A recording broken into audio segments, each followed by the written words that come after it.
दोस्तों, आज की हमारी इस नई वीडियो में हम आपको कुछ ऐसी आर्कियोलॉजिकल डिस्कवरीज के बारे में बताने वाले हैं जो आपको ये सोचने पर मजबूर कर देंगी कि प्राचीन दुनिया वाकई कितनी अजीब थी। क्योंकि इस वीडियो में हरक्यूलिस केव से लेकर ब्रगैंजा ब्रोच तक ना जाने कितनी ऐसी शानदार चीजें शामिल हैं जिनके बारे में आपने आज तक सुना भी नहीं होगा। तो चलिए शुरू करते हैं आज की इस मजेदार वीडियो को। नंबर 10। दोस्तों, तो चलिए इस वीडियो की शुरुआत करते हैं एक ऐसी एंशिएंट केव के साथ जिसकी हिस्ट्री बड़ी ही इंटरेस्टिंग है और इसके बारे में सुनने के बाद आप हैरान रह जाएंगे। इस केव का नाम हरक्यूलिस केव है जो कि ट्रांगियर मोरक्को में मौजूद है। और हैरानी की बात तो ये है कि ये केव अफ्रीका कॉन्टिनेंट के सबसे नॉर्थ वेस्टर्न पॉइंट पर मौजूद है, जो इसे और भी ज्यादा खास बना देती है। दरअसल इस केव के बारे में कई सारे मिथ्स फैले हुए हैं। इन्हीं में से एक मिथ के अनुसार इस केव को हरक्यूलिस के द्वारा बनवाया गया था, जैसा कि इसके नाम से पता चलता है। और कई लेजेंड्स का मानना है कि इस केव का नेटवर्क लगभग 12 मील तक फैला हुआ है, जो कि यहाँ से स्पेन तक जाता है। पर यह बात एक मिथ के अलावा कुछ नहीं है और सच तो यह है कि यह केव पूरी तरह नेचुरल है, जिसे आज से लगभग 2000 साल पहले फिनिशियंस के द्वारा खोजा गया था।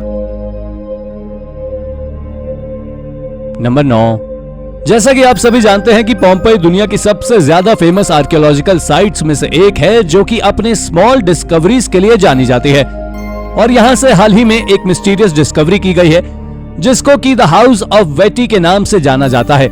यह हाउस साल 79 एडी में एक वॉल्केनिक स्ट्राइक की वजह से पूरी तरह खाली हो गया था, जिसे कि हाल ही में आर्कियोलॉजिस्ट ने डिस्कवर किया है।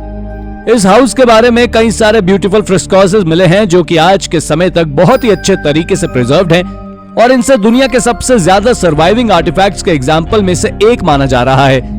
दोस्तों, हैरानी की बात यह है कि द हाउस ऑफ वेटी की दीवारों पर लगभग 12 माइथोलॉजिकल सीन्स पेंट किए गए हैं, जो कि वाकई में बहुत ही ज्यादा रहस्यमयी है। नंबर 8। इसके बाद अब बारी आती है ऐसी आर्कियोलॉजिकल डिस्कवरी की जिसके बारे में शायद ही आपने कहीं सुना होगा। इस डिस्कवरी को डाइंग ग्लैडिएटर के नाम से जाना जाता है, जो एक स्टैचू है। और इस स्टैचू के बारे में कई रिसर्चर्स का मानना है कि इसको आज से लगभग 2250 साल पहले बनाया गया था। आप जान ले कि इस मिस्टीरियस स्टैचू को एडिलेड डायनेस्टी के द्वारा बनाया गया था, लेकिन इसको आज तक कोई भी प्रूव नहीं कर सका है। रिसर्चर्स कहती हैं कि इस स्टैचू को ग्रीक ब्रॉन्ज एज में बनाया गया था और ये बनने के 1 सेंचुरी के बाद ही लॉस्ट हो गया था, जिसे आर्कियोलॉजिस्ट ने 17वीं सेंचुरी में रीडिस्कवर किया था। और इसके बाद से ही आर्कियोलॉजिस्ट और हिस्टोरियंस इस डाइंग ग्लैडिएटर के बनाने के पीछे की वजह जानने में लगे हुए हैं। लेकिन आज तक कोई भी इस स्टैचू को बनाने के पीछे की वजह को साफ नहीं कर सका है, जो इसे और भी ज्यादा मिस्टीरियस बना देता है। नंबर 7। अब बात करते हैं एक ऐसे एंशिएंट आर्टिफैक्ट की जिसको कि आज से लगभग 2300 साल पहले बनाया गया था। और अगर आप इस आर्टिफैक्ट की हिस्ट्री और मिस्ट्री के बारे में सुनेंगे तो आप पूरी तरह से दंग रह जाएंगे। इस आर्टिफैक्ट को ब्रगैंजा ब्रोच के नाम से जाना जाता है और इसे किसी ग्रीक क्राफ्ट्स पर्सन के द्वारा बनाया गया था। अगर हम इस आर्टिफैक्ट की हिस्ट्री की बात करें तो ये आर्टिफैक्ट को 19वीं सेंचुरी में रीडिस्कवर किया गया था, जिसके बाद इस आर्टिफैक्ट को पोर्चुगल के एक प्राइवेट ओनर से ब्रिटिश म्यूजियम ने साल 2001 में खरीद लिया था। असल में यह आर्टिफैक्ट पूरी तरह से प्योर गोल्ड का बना हुआ है, जिसमें एक आदमी को एक हेलमेट पहने दिखाया गया है जो कि अपने आप को एक डॉग से बचाता हुआ देखा जा सकता है। और यह पीस बहुत ही प्रिस्टीन कंडीशन में अभी तक मौजूद है। नंबर 6। दोस्तों, ये एक ऐसा आर्टिफैक्ट है जिसके बारे में शायद ही आपने पहले कभी सुना होगा, क्योंकि ये आर्टिफैक्ट इतना ज्यादा अमेजिंग जो है, ये आर्टिफैक्ट आज के मॉडर्न ऑटोमोबाइल या कहें किसी बाइसिकल के 4 व्हील्ड वर्जन के जैसे दिखाई देता है।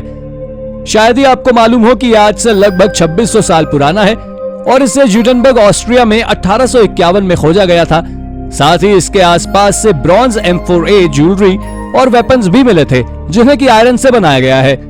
इस आर्टिफैक्ट को समझने के लिए कई हिस्टोरियंस ने इस पर रिसर्च की है और बताया कि इसके बीच में एक लगभग 12 इंच लंबा वुमन का फिगर मौजूद है, जिसमें एक औरत को अपने हाथों में एक बोल लिए दिखाया गया है।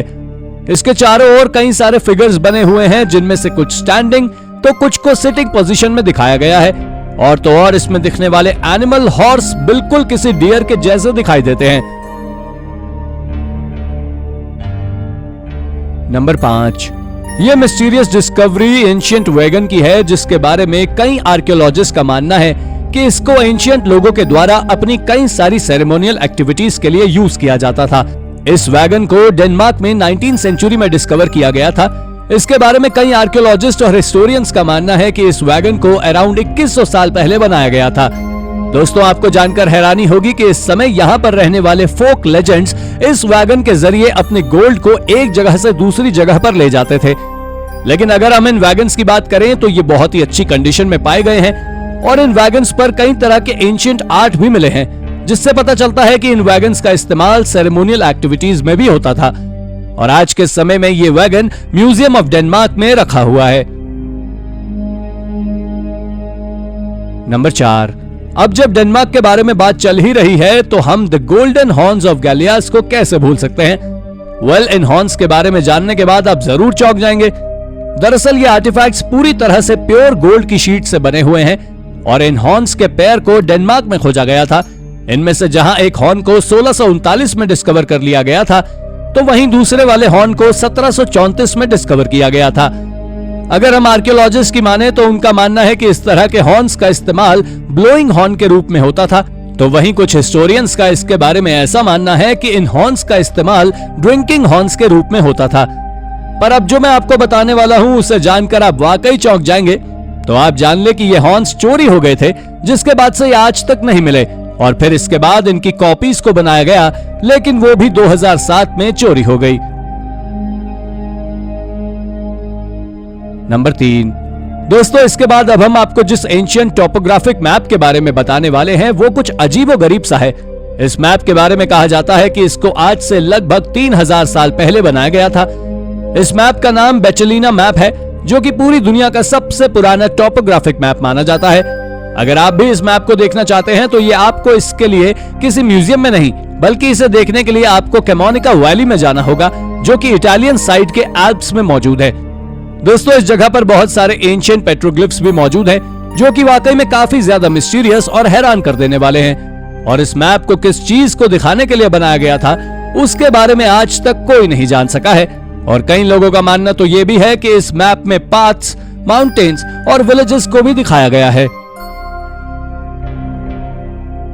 नंबर 2।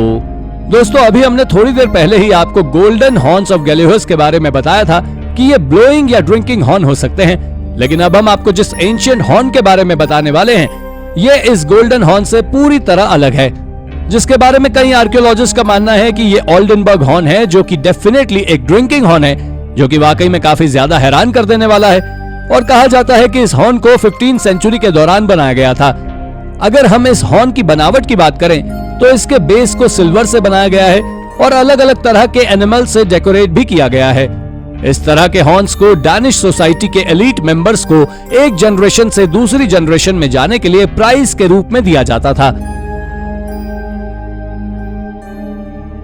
नंबर 1।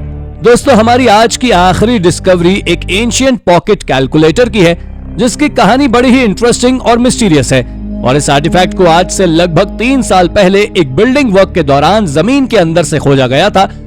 और आपको शायद जानकर हैरानी होगी कि ऐसे सिर्फ 8 पीसेस को ही पूरी दुनिया में लगभग 14वीं सेंचुरी में बनाया गया था, जिसके बारे में कई आर्कियोलॉजिस्ट का कहना है कि यह हाइट और डेप्थ के साथ साथ स्टार्स के बीच के डिस्टेंस को भी माप सकता था, जो थोड़ी चौंका देने वाली बात जरूर है। इतना ही नहीं, इसे आज के समय में कैंटरबरी एस्ट्रोलैब क्वाड्रेंट के नाम से जाना जाता है, जिसको आज के समय एंशिएंट लोगों का कंप्यूटर कहा जाता है, जो कि हमें एंशिएंट लोगों की टेक्नोलॉजी के बारे में बहुत कुछ बताता है। तो दोस्तों, ये थी हमारी आज की वीडियो। अगर आपको वीडियो पसंद आई हो तो इसे लाइक करें और हाँ, जाते जाते चैनल को सब्सक्राइब जरूर कर दीजिएगा। Thank you for watching.